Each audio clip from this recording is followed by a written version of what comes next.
Our next segment will be a panel discussion on how are New Jersey transportation agencies preparing the workforce for the future. I will be the moderator for the panel. Each panelist will be introduced and will speak briefly about how their respective agencies, organizations are preparing the workforce to meet the challenges of the future. Once they have all addressed preparing the workforce for the future within their area of responsibility, I will ask the panel group a series of workforce development questions followed by your questions. We're going to get to your questions. We're going to really try, time permitting. Our first panelist to speak is Anthony Ennis, who is the Senior Director of Statewide Operations for the New Jersey Department of Transportation. As Senior Director, he oversees all 3 regions in the state, as well as being responsible for the Bureau of Equipment and the Operations Training Unit, which I like. Anthony's achievements include managing high-level emergencies such as the Route 80 sinkhole in Wharton, which we're all familiar with, that happened recently, post-Hurricane Sandy cleanup coordination, and most recently, the development of the new DOT Training Center, establishing many in-house training programs resulting in cost savings for the department. Let's give a warm welcome to Senior Director of Operations, Anthony Ennis. Malcolm Day.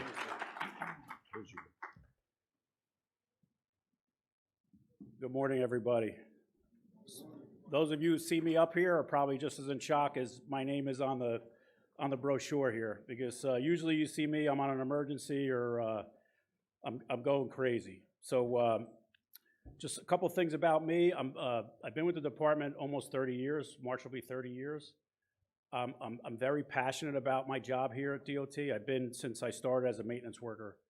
And everyone here that knows me knows that. I'm a matter-of-fact decision maker. Sometimes I'll say something that you probably won't like, but it'll be pretty accurate. I don't beat around the bush. Things that you don't know is, I'm speaking in front of people is not one of my things. I'm usually on the highway. So just bear with me. Last time I spoke in front of a podium, this is my second time in almost 30 years.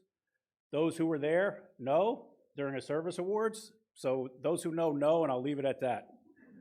All right? So one of my responsibilities is the Operations Training Unit. About 10 years ago in 2015, it was a thought of, we're finding out through like HR and guys are getting hurt through safety that, we got to have a better training plan for our guys. So we created the Operations Training Unit, which was to get everyone kind of level set through the organization in operations, like the field staff, not the engineering staff. This is strictly the field staff. And we started growing with the program. We were working out of trailers. And then we found this facility in Bordentown. And I know most of you guys have been there. It's beautiful. It wasn't cheap. And it is now the DOT Training Center, right? CPM's got some great programs going through there, operations training units in there. We collaborated with DMV for our CDL training. We also have CSC training going on there, or CSC testing going on at the center as well. Here we go. We run our own CDL program. We have we run our pesticide program through there. We have advanced classes for our guys, right? So I'm going backwards, right? So 2 years ago is when it was built and functional. So for 8 years, we were just working out of trailers all over the state, beg, borrow, and stealing equipment from yards. Now, through time and vision, the training center has their own equipment to do hands-on training with our guys. And the Bureau of Safety loves it. So we're catching all aspects of our training. Now, the reason we're here, right? Technology. Anyone that knows me in here knows I'm the least tech person around, right? Mr. Oza can vouch for that. So everything starts with an idea, right? Or a problem. So as a manager or an employee, it all starts with that problem, right? Like, how do we fix this? Even in my personal life, everyone's like, oh, mister, how to make everything better. That's what they call me. So I just always throw things out there. My assistant commissioner sometimes says, you know, he throws out 5 ideas, 3 might get him locked up, so like he only goes with a couple of them. So I had this vision, and I realized there was a problem. So a lot of DOT people in here, right? Show of hands. How many people try to get a car from Motor Pool? How many people had issues with the cars from Motor Pool? Right? So the Motor Pool was a problem, right? Oh boy, what did I do? Here we go, touching stuff. So the Motor Pool was a problem that, you know, I used to speak with the Bureau of Equipment all the time, like, we gotta fix this, something's wrong. So I was at a conference out west, and I started Googling stuff, like how do, you know, is there automation to a motor pool process? So out at this conference, I saw that Colorado and Texas both implemented this automated motor pool system. It's like a reservation system. And that reservation system, it helps on a couple of things, right? The DOT is shorthanded in mechanics. Maintenance costs of the vehicles are gone up. And a lot of these vehicles that we have, whether it's in the centralized motor pool or in the little mini motor pools throughout the department, there's probably like 10 different units that have their own little mini motor pool. No one's monitoring the maintenance of it. But we don't have the mechanics to fix everything. And the cost is through the roof for that type of work. So, you know, I dove into this. I found a staff member. He was a young analyst. He was a trainee, and he got brought in when the department brought in a bunch of trainees. And I empowered him to work with me, and I supported him to bring this to the forefront where we are today. And this kid, just like everyone was saying before me, I empowered him, and the shine on his face, because he didn't know where he fit in operations. Was he the winter guy? Was he the litter guy? Was he the inmate guy, like the inmate litter guy? And he wasn't. He was a guy that had drive. So he kind of reminded me of myself. And I tasked him with reaching out to these companies. Like, how can we bring this into New Jersey? So in Colorado, out west, when I met with Colorado and Texas, I asked them if it'd be okay if we contacted them. So we contacted them, the Bureau of Equipment got on a call, we did a Teams call, and we started asking a lot of questions.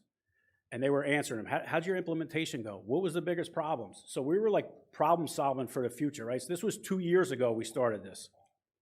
And here we are today, you gotta remember, when you have that problem, it takes a long time, right? It's the bureaucracy gets in the way, right? No one says that, but we all know where we work, right? It's state government. You can have an idea today, it might take 10 years to get it running full steam. And like I'll go back. Training, 2015. Building, finally built, 2023. And here we are today running all kinds of programs out through the facility. So this was that idea that I had, right? So it improves fleet management, allows DOT to focus on tasks, right? And certain tasks, oh boy. So certain tasks, these little groups that have their mini motor pools, a lot of those people running that are the admins, right? Should the admin be running a motor pool and know when the car needs to be maintained or who had it last? You know, they do everyone has their own little way of doing it, and this will centralize it. We're starting off at one location in Trenton, in the main building. You're gonna have 24-hour access, and it's gonna work out when it gets implemented, right? So it's a pilot, and then eventually we're gonna try to get it up at Mount Arlington, down in Cherry Hill, and maybe even some maintenance garages. So this system will allow anyone at any time, 24/7, to have access to a vehicle. And it's all done by reservation. So if someone leaves that car dirty, you would ask, how many people got in the car? There's no gas, right? So we're gonna know if the person put gas in it. We're gonna know how many miles. With Samsara, we know if you put your seatbelt on or your window went down. So they're gonna have much more control over the fleet. And this young man that put this together, and he's a young man, now we're going back to the staffing levels, right? The 3 people in the Bureau of Equipment all have over 20 years, 25 years. When we brought this up to them, even their manager, everyone was hesitant. And I had to be that salesman, right? You have to be a salesman when you have that idea. So I had an opportunity one day, my assistant commissioner couldn't make it, and I brought this presentation to senior leadership. And so I'm selling it. I'm on my rhythm, and they're like, we like it. It's a good idea. And then that's when we went full force to get this done. So you have to, like the slides before from Deborah, right? You have to empower and you have to support your staff.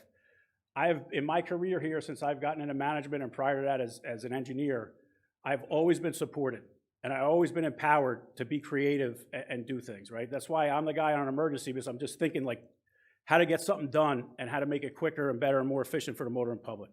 So this is gonna be a better system for everyone at DOT. And this same young man, I'm gonna get into a different one. So the buy-in for the senior staff was like they were hesitant, right? So we found out NJ Transit was installing this. So we set up a field trip with that staff, and we went up to NJ Transit, and NJ Transit's walking through how it works, the process. And we got back to DOT, and I know Melissa could vouch for it. Everyone was smiling. Everyone's like, I really think this is gonna work. But it was a struggle in the beginning to get their buy-in, right? And buy-in's very important when you got a problem. I'll touch on one other thing right here. So another issue, another problem we have is our warehouses. There's 4 warehouses in general. There's 3 in the regions, 1 in each region. And Grainger reached out to us, and we did a visit at Grainger. Anyone knows Grainger? Their warehouse is similarly set up to Amazon. Everything's scan in, scan out, different bins, all kinds of stuff. So we were able to collaborate with Grainger, and as you can see on the slide, these are our 3 regions. We got this design for free from them, which would cost us normally about $12,000 to get a design from them. So these are bins like you would see at Amazon, like when you're watching it, like a video of Amazon and how it works. And our guys are gonna be able to scan in and scan out. So same young gentleman, empowered him to do this, and now he's just like, he's definitely a happy operations employee and has his space. And I think I'm gonna wrap up. All right, that's it for me. All right, thank you.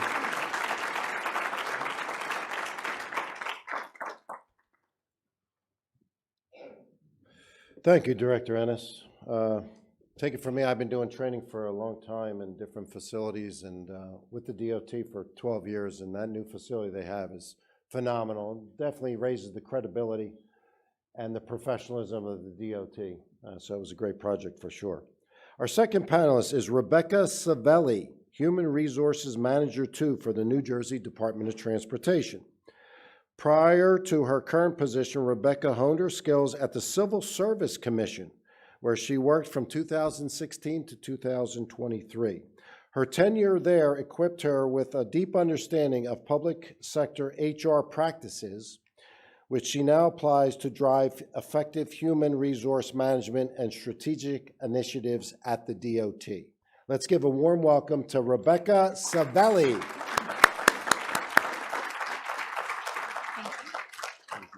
Awesome. Hello. So as he said, I'm Rebecca Savelli. I am filling in here today for Kelly Hutchinson, who was not able to be here. Kelly is a little more funny and a little more dynamic than I am, but I'm going to do the best that I can. Let me see if I can. There we go.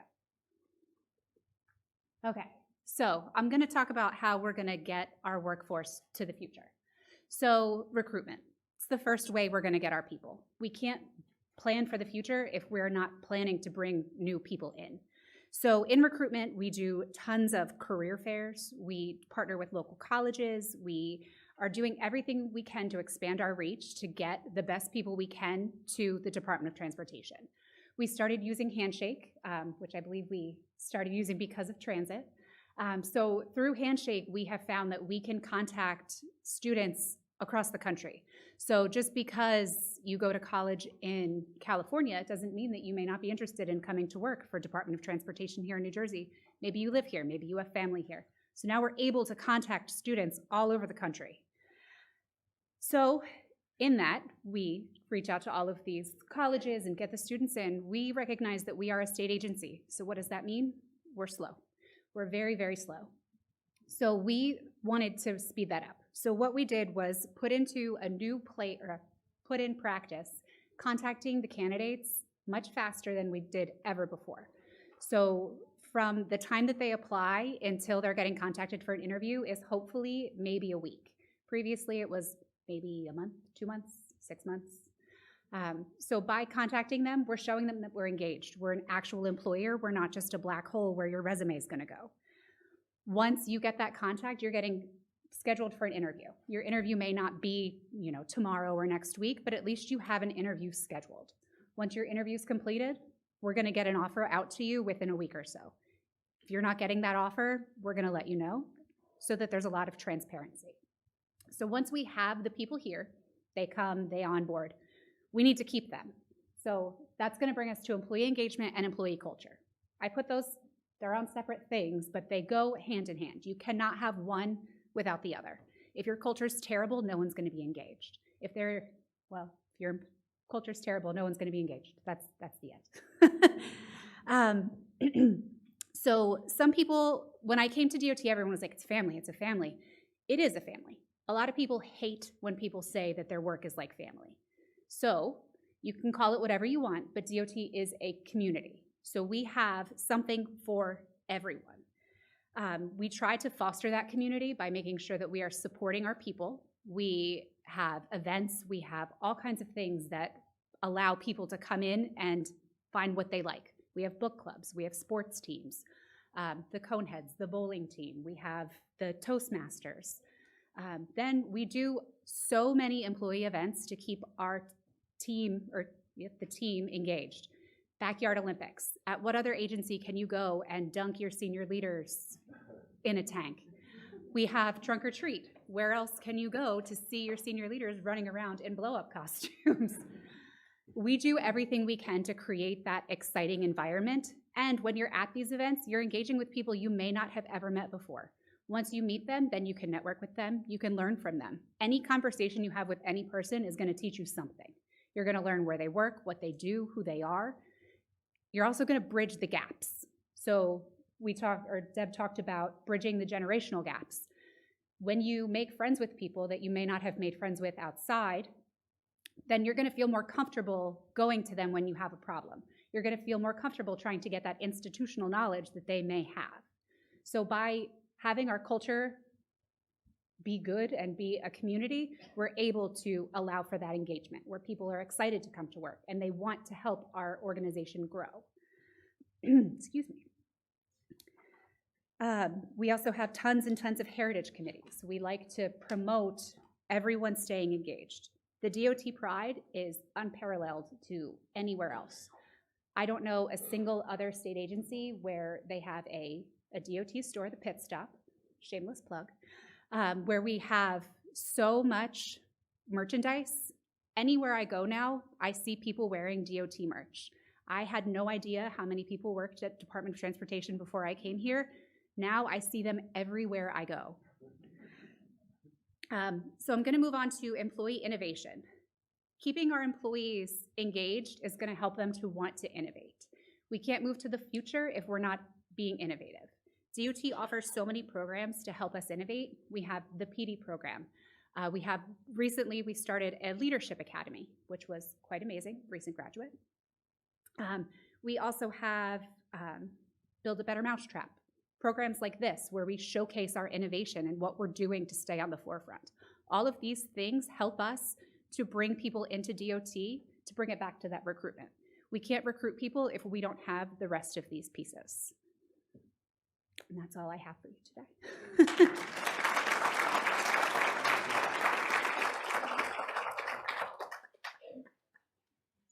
Very nice, Rebecca. She got thrown in the fire last second, and I thought you did an outstanding job. Very good. That's right. Give her that's not easy. Maybe 2 days' notice if you're lucky, right? Hello. Our next panelist is Dr. Savita Lockman, Deputy Chief of Human Resources for New Jersey Transit. With a doctorate in organizational leadership management, Savita brings a data-driven, forward-thinking approach to workforce strategy, ensuring alignment between business objectives, employee engagement, and culture. As Deputy Chief Human Resources Officer at the NJ Transit, she leads enterprise-wide initiatives that drive organizational effectiveness, leadership development, and cultural transformation. She serves as a member of the Mercer County Community College Board. How do you think we got in here? And remains deeply committed to mentorship, workforce development, and lifelong learning. Let's give a warm welcome to Dr. Savita Lockman of New Jersey Transit. Your hands are full. Thank you.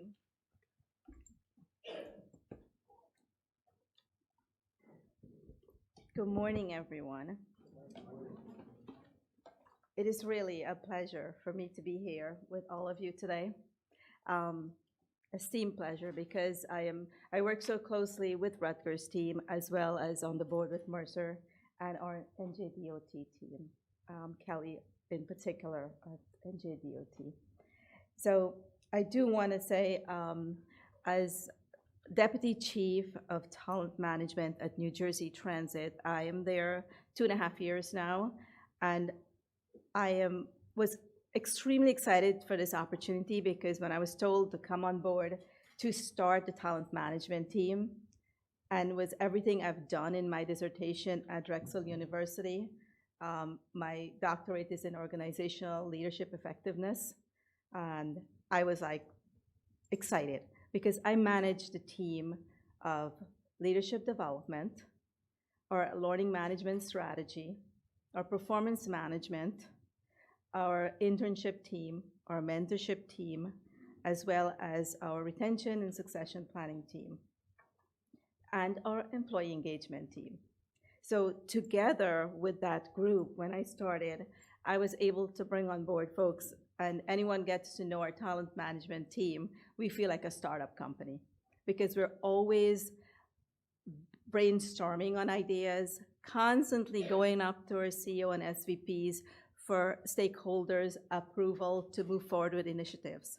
So it's a constant move on innovation and initiatives. We will talk to our IT team and said, what is it that you need from us? AI is coming, for example, and I'll get to that too. Let me move on with my slides. I will get to that because with the IT team, they were like, February or January, they're like, we have a lot of IT team members, but they don't have certificate in AI. What can you do? We interact with different organizations like Rutgers, NJIT, and this one I think we did with NJIT. We said, listen, we need our IT members to be IT certified so they could actually bring more to the organization. So we put together a panel of generative AI. As you know, generative AI is different than AI. So different form of that and get them certified. They come back and the CIO said each one of these members will be tasked with a top project. So when they're finished with that project and it's successful, then we'll send another group. So we test each one of our environment before we continue with our trainings. So as you looked at how we automate and with the digitalization, our head of IT, our head of AI, or digital information, we always work with them with training. So one of the things we do for that engagement is we will look at all the different universities that carry different training and engage them. For example, Michigan State University is one of a kind training for transportation. So we engage, I know it's expensive, but we engage at least one employee from our rail department every year for Michigan State University. The program takes 18 months. They go to like 6 or 7 different agencies around the country to specifically learn. They kick it off in Colorado, they end it in New Jersey, but they kick it off at different agencies. And if you have someone in your retention succession planning as the next head of rail or the next person gonna move up, you really want them to see what's happening around the country. So to take them to that level of learning, it's important to see what's happening different than at New Jersey Transit, to bring that knowledge back. Also, I started the program called LEAD, L-E-A-D, started in 2017 by MTA. And after the pandemic, it died down. So we just kicked it off this year. LEAD program is really for When you look at, we always talk about leadership development for the middle managers, emerging managers, everyone else. But what about our CEOs? How do we prepare for the next level? So the LEAD program actually prepares these transit agency. Right now, we're doing 7 transit agency in the program, including Canada TTC, our only international. And within that program, we kicked it off in Chicago in June, and we were in Canada last month, and the next one will be MTA, and so forth. We have Connecticut, we have Boston, and then New Jersey will end in September of 2026. So add another one, it's an 18-month program. But what happened with that program, we get to have our 2 level down from our CEO. We chose 1 or 2 employees from each organization who joins, and they get to mingle and meet with CEOs from different agencies and learn what the challenges are. So they get to participate in challenging questions. How can they solve it? That is for our leaders, and that's ongoing. But on another front, I'm a continuous and a lifelong learner. So our culture now is continuous learning. We have brought on board, I implemented and launched our LMS system, which is Docebo. We have over 900 LMS e-learning courses, plus 35 additional courses that's built in-house. So, and we implement that within our orientation, which is a 3-day orientation project. We at New Jersey Transit believe in workforce planning, which is getting the right talent, retain them, and give them the skills. Within our retention program, we are looking at our critical positions. We have a high percentage that are eligible for retirement. So we have to have those transfer knowledge. So within that transfer knowledge, we are building our bench strength. We are looking at who is ready to take on the next position within 1 year, 2 years, or 3 to 5 years, and how can we upskill and grow them. Some employees, for example, if you look at the head of rail, we have 5 areas. We need somebody who can actually take on that position and know all 5. In order to get them to know all the areas, you need at least a full year or 2 to train someone. So we engage them within every different areas. We upskill them if they need a degree. We have a few people in management who needs to complete a degree. We get them connected with the university, so if it's 1 or 2 more courses, they can feel empowered. So one of the big takeaway I would say is our talent acquisition team work diligently to get those employees in the house, and our talent management team work on keeping them. By retention and growing them, that is how we're gonna move forward, and we work across the generation. We work on strengths, not weaknesses. That's how I focus my team to look at their strengths and how we could grow from that. And as an organization, I think if we keep that in mind, we could definitely collaborate, innovate with the data-driven environment. Thank you.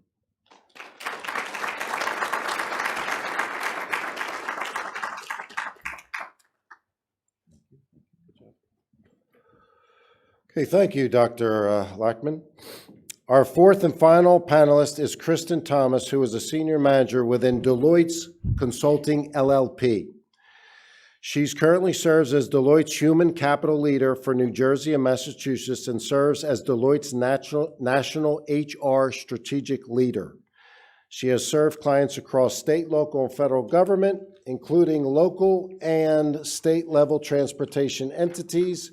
Kristen earned a Bachelor's of Science in Finance from Oakwood University and an MBA from George Washington University. Let's give a warm welcome to Senior Manager Kristen Thomas. Thank you. All right. Can you all hear me okay? Yep. Okay. Good morning, everybody. So what I'm going to do today is talk a little bit, I'll say open the aperture a bit, talk about what we're seeing within our transportation infrastructure agencies, but also across public sector in terms of trends related to the future of work. The content you'll see presented today is tied to our Future of Work Institute, where we do active research on what trends are happening as it relates to the changing aspects of the workforce, which every industry globally is impacted by today. So just to get us started here, if you all think about where the workforce was previously, we'll say like 15, 20 years ago, the path to progression was pretty much a straight line. You start, the example we have here from the mailroom to the CEO, but I think of Director Ennis, your story is like, kind of like this story, right? A direct path, and you keep growing and expanding until you reach the top. What we're seeing today is a lot of, we'll say, ebbs and flows. You start in one position, you may change to do something else, and that requires reskilling and examining where you want to focus later as you go over the course of your career. So I like for myself, an example, I'm a millennial. I have a lot of friends who've had, in the 15 years of working, they've had like 5 or 6 jobs, and they can all be like very different from each other. But I think that speaks to what we're seeing in terms of how career paths are changing. So just thinking a little about what these changes mean. Some statistics here that I think are interesting. One of my favorite ones is that 65% of children entering primary school today are going to have jobs that don't exist right now. So work is changing rapidly, and how jobs look today is completely different than they're going to look in like 20, 30 years. If you think about like skills-based hiring, which is a big one, and I think you talked a little bit about that, Savita. A lot of organizations are looking at how can we maybe remove educational requirements and hire based on a skills-based approach, so that we're hiring the right people and just thinking about what do they need to be successful, not just the qualifications as we look at them like in a standard way, or have we looked at them in the past. And then we've talked already, I think everybody so far today has talked about Gen AI. How does Gen AI impact the work that we're doing? And how is that done in an ethical way? And how is that done in a way that enables a workforce and is not viewed as something that is a replacement? Because that is not the intent, at least, by and large, for the most of us. So those are a few key statistics. But I always find like the one at the bottom, that one resonates with me quite a bit. And so as we look to the future, what does that mean for how we should be focused as leaders and as those who are workers? What skills are going to be relevant in the future of work? So your technical and functional skills won't go away, but they will change. And the priority given to these versus where you may have more technology enablement or more AI, that's in those 2 components, technical and functional. But thinking about what skills are going to be largely relevant in the future, those are those human skills. What competencies can a human bring that, we'll say, just a robot or artificial intelligence cannot bring? And that's how you and your employees will continue to differentiate yourselves in the future. So what do we mean by human skills? And I think this touches a little bit to what you were speaking about, even Deb, in your presentation.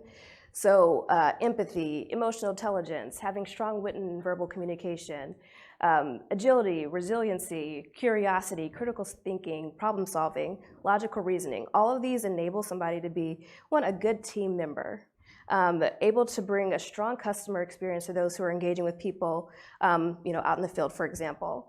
And to be able to apply creativity so you can encourage innovation of innovative thinking, we'll say organization-wide. So all these are going to be the skills that remain at the crux of what differentiates a strong employee and somebody who's ready to adapt and change as jobs continue to change over time, to somebody who just may not thrive as much in the future with the changes that are coming. And this impacts, I'll say, every aspect. We'll say in transportation infrastructure a little bit differently. Like there's differences for those who are, we'll say, working in construction than for those who are working in administrative services. But those changes are coming, and we've talked a little bit about what those are today.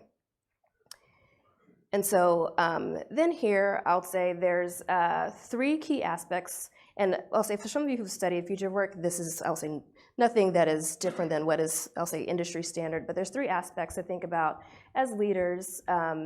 And considering how things may change in the future and what you want to do to enable your employees for best success. So those components of future work are workforce. Who is doing the work? How do those workers come to you? Those can be, your standard employees who are on the payroll. Those can be contractors, gig workers, people who come as needed and then leave when their time is up.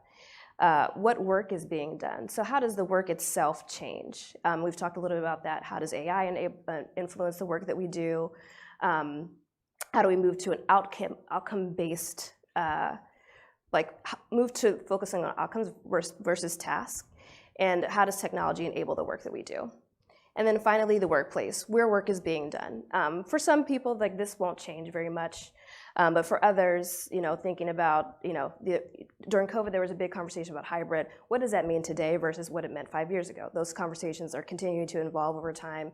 And what do you need to make sure, one, people feel like they're successful and part of an organization and have a team, but also have the flexibility they need so that, they're not ultimately looking for another job, because I will say this is one reason why people often look, because they're missing out on some of the flexibility they may have gotten for a few years here. So just when we're defining what the future will look like, just keeping these three aspects in mind is going to be critical to your overall success. So I'll stop there, but looking forward to questions. Thanks, everybody. Oh, thank you.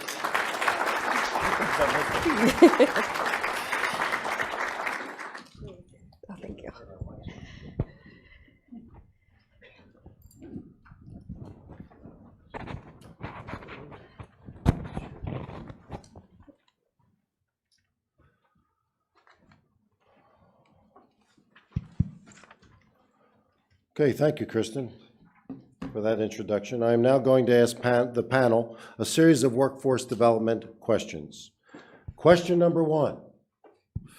How can we ensure our workforce is prepared for and confident in ensuring emerging technologies like AI and other technologies? We'll start with Kristen. Can you all hear me? Yes.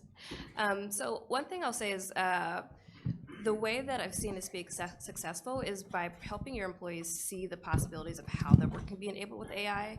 And I'll give it like an example that's close to home. We have our own internal AI tool.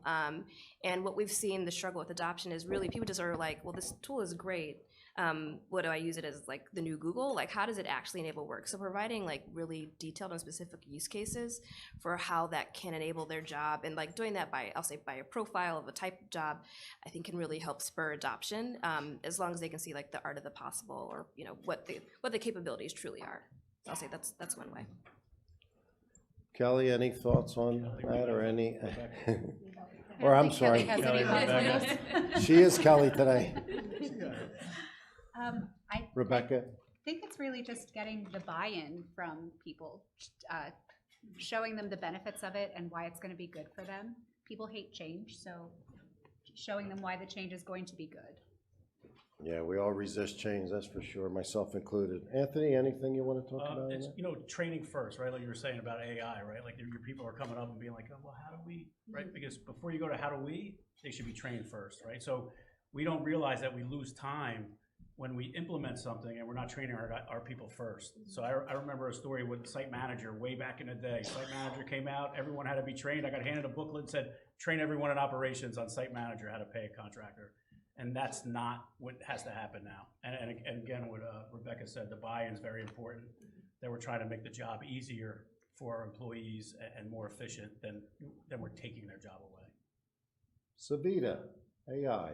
Prepared. Yeah, I think it is really important that we get everybody on board with that. And at New Jersey Transit, we are in the process of rolling out the co-pilot, and some of us are testing it.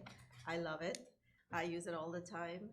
Most of us use ChatGPT also, which is extremely helpful in the environment we are. I mean, I would take days to put a strategy together, but with ChatGPT, it's just seconds. So sometimes even a presentation, it doesn't matter. I mean, it could do everything for you, the PowerPoints, the Excel, everything. So even the presentation, you could just throw it in there and it spits back out to you like in a couple of minutes. Sometimes we just did the emotional intelligence training and the DIS training, which myself went and got certified to teach. I do get involved in it as deeply as possible with my team. And one of the things we throw the DIS training after, because we got the vendor slides, we throw it in the ChatGPT.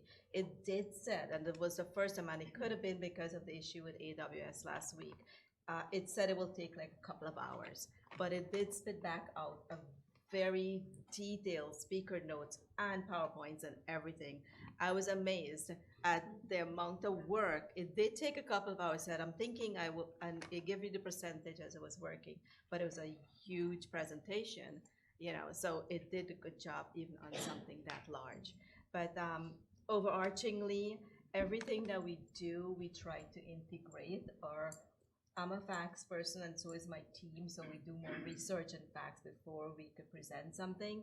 And all the tools out there are AI-based that helps you to get that fact. So I encourage our team to work on that. Yeah, I put GTP on my phone, but I haven't used it yet. But I gave an award out in another conference, and I was looking at this write-up for the award, and I was like, my God, this is excellent. And I know the guy that wrote it up, and I'm like, it doesn't sound like him. Come to find out it was ChatGPT, and guess what? He got the award. So the AI does work, believe me. It worked with me anyway. What strategies can help us retain and utilize institutional knowledge of our workforce as automation increases? And this time I'm going to go with you, Savita. Yes, we kicked off retention and succession planning to utilize the institutional knowledge. We have a large percentage of employees who are eligible for retirement. And from looking at that, we put the whole program together. We built it in-house at first. We're looking at our HCM system implementing Oracle HCM pretty soon, which will incorporate it. But retention succession planning really truly help you to get to know what are your critical roles in your organization and where are your bench strength. Because whatever happened, if those people walk out the door, what happened with 40 years of knowledge? So for that reason, we have it in place and we have done it. We started last fall, piloted over the spring. We fully launched now in all of our departments. What we do, we take the individual with a critical role. We figure out what is their job, what is really needed. We update all of the job descriptions. What is really needed to get this job done? Then we looked at the people within the department if there's internally. Because first, if there's not an internal person to replace, then we have to think how we could prepare to hire from outside. So you passively will be hiring for that position. When we looked at the internal who are considered a key participant, we look at what their criteria are within their scope of their work, within their resume, within the job that they're doing, and how else, what is that gap will take them to do the next position that's critical. And we do a leadership development plan for each individual by the month on how many e-learnings you need to pre-set up you for the post and then the post. So if you have to go take some classes at some university or certificate courses, you are prepped pre and post also. So you come back and you tell us, okay, I did this certificate and now what I do next. We stay engaged, monthly check-in. My team monthly check-in with all these individuals. Today, we have at least 65 people who we have done the LDP for. And we also engage locally with all the other employees with a coaching program. We do IDP for those individuals. Those are individuals that has to be trained in the job that they're sitting in today. They want to be the best that they could be, so then they could apply for the next position. But those are the two. Kristen, want to speak about that a little bit? Yeah, so I'll speak about this from the angle of like just pure knowledge management. In addition to focusing on the workforce side, I spend a lot of time helping back office HR transform and make sure that they have the best operational efficiencies and things in place. And part of that is, are your processes captured? And you'd be surprised how rare that often is. And so one recommendation is, like, can across your organization identify knowledge managers?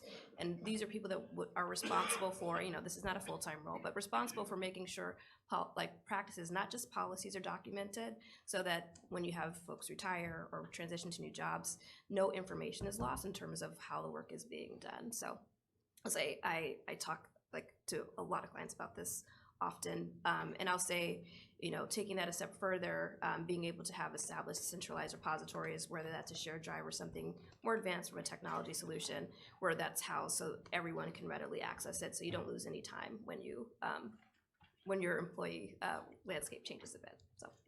Thank you, Kristen. And Anthony, just a little bit more on this?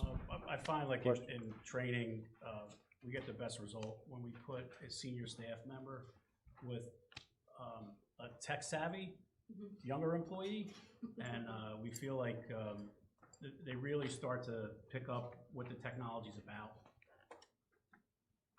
Okay, good. I'm going to give you a break there, Rebecca, on that question, just in the interest of time. But I am going to hit you with the third question to start. What policy or contract limitations are currently hindering workforce development efforts, and how can we address them? So we are obviously a state agency. We are governed by civil service and unions, and we have a lot of constraints, puts a big damper on a lot of the things that we can do. But we overcome it. We get creative. We use all of the available resources that we can to develop the workforce. So we try to look for funding, which Chuck is excited about, where we can pull things to start new programs, and like the Leadership Academy, or we recently started the Construction and Maintenance Tech Apprentice Training Program, where they're going to go through a program for the first 2 years that they're with us. Everyone will have the same structured training so that at the end of it, everyone will be trained in the same way. The HOT training program that Anthony has put together so that everyone's at that level set when they leave the training. So investing in the employees where we can so that we can overcome the salary constraints and the promotional constraints that we face because of the civil service and the unions. Okay, and just briefly, Savita, in the interest of time, anything you'd like to expound on? I would just say that we are in the same situation. A lot of time our training doesn't get to the full population because we of course have unions, and whatever our challenge will be, like always getting through to the union leaders. We always have to engage them with everything we do, because everything we do in the training department and upskilling, we want all of our agreements both to be involved in it. So that would be the only challenging, to include like things like I really want to do is apprenticeship programs and things like that to get the buy-in from the agreement employees. Good, thank you, Savita.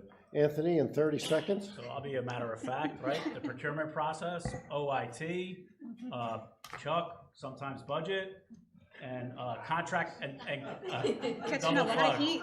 Listen, Chuck showed me something a long time ago involving a pizza pie and slices, so I understand Chuck's world a lot better now. And in contract time restraints, what a lot of people don't understand is, you know, we're under contract for, say, training or some other initiative. And some people don't realize when that contract ends. And then it ends, and then you're scrambling, and now you start that whole procurement process over again, right? It's not so easy. So, you know, that's my perspective on that. Okay, thank you very much. At this time, would anyone like to ask a question of our panel? Please come forward. All right. In the interest of time, it's lunch. There's another mic there, but go ahead. Oh, you want to take it? No, you're fine, right there, sir. I would like to ask the question for Nice and close. NJDOT. Good. But I'll switch it to New Jersey Transit because more senior leader. I'll talk to the doctor. Within the past 8 years, we've seen a barrage of lawsuits against New Jersey Transit. A newspaper article described New Jersey Transit as using a scorched earth process against people who complained about policy. How do you come into it as a news person in an agency and change over 46 years of culture, which probably was inherited by NJDOT? I think I wouldn't even try to answer that, to be honest, because it is difficult.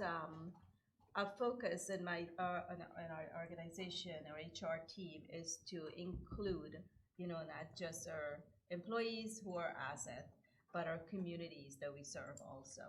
We try to address that. Our communication team, our marketing team, work closely with our CEO to address questions like that. We tried our very best to have our app readily available, because we tell our employees that they are the face when they're on the train, on the bus, and out there in the community to help to answer questions. If you see something, you say something.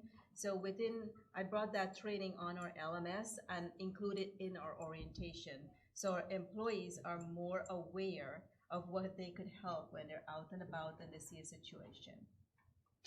So we try to mitigate as best as we can and answer some of the problems. And we have a lot of ambassadors now at the different train stations to help answer questions in real life. Okay, any other questions for our panel? Okay, here we go.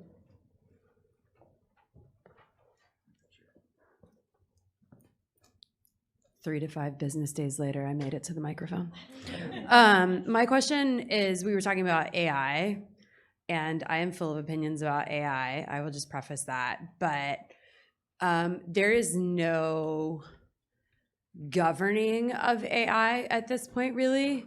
And initial studies are saying that AI is reducing intelligent capacity and people's ability to think critically because they're using it for the most basic of things.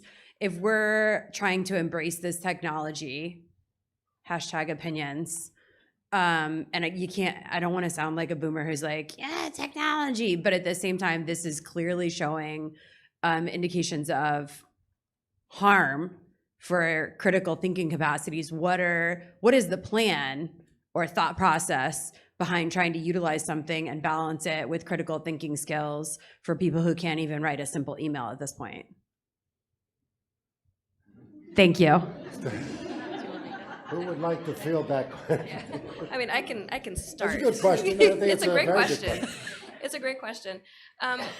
I would say I think, and I hear you because I've seen similar studies, and I've seen studies on the opposite end too. And I think what it comes down to is a bit of education, because if you're doing things that are simple in a tool like AI, what else does that enable you to do differently, or where can you focus your strategic thinking?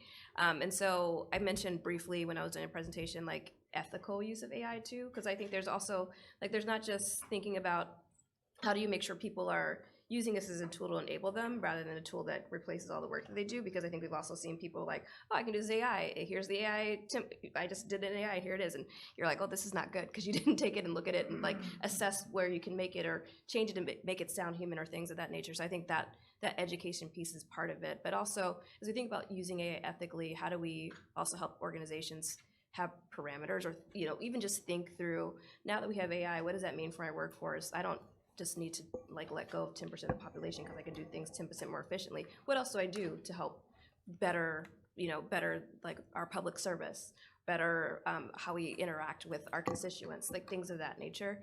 So I think that's just part of the example. I mean, part of the answer. I'll say, like, it's an emerging technology, so I think we don't have all the answers figured out yet.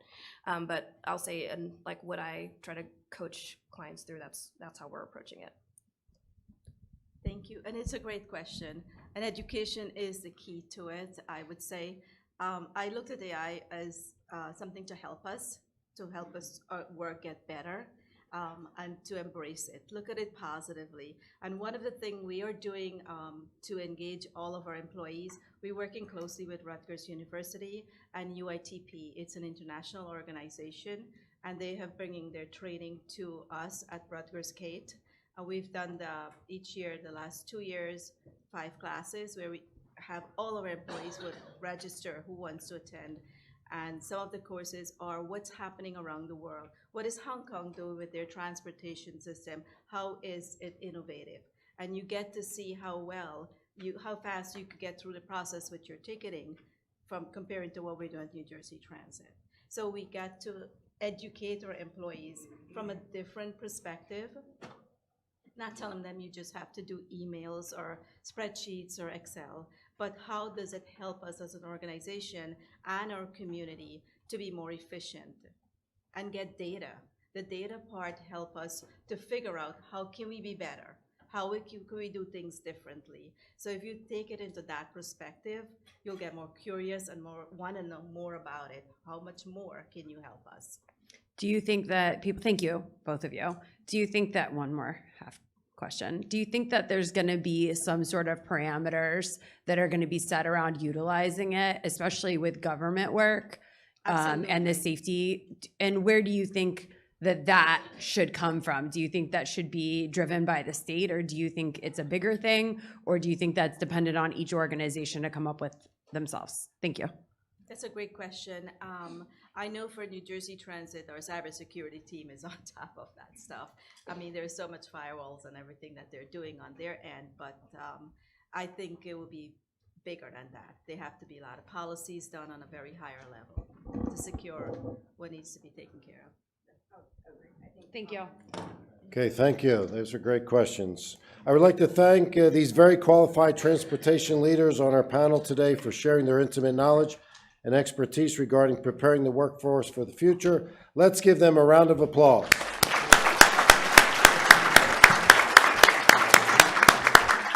If you have any further questions for the panelists, their contact information is listed here on the screen. Thank you very much, panelists. Great job. Thank you.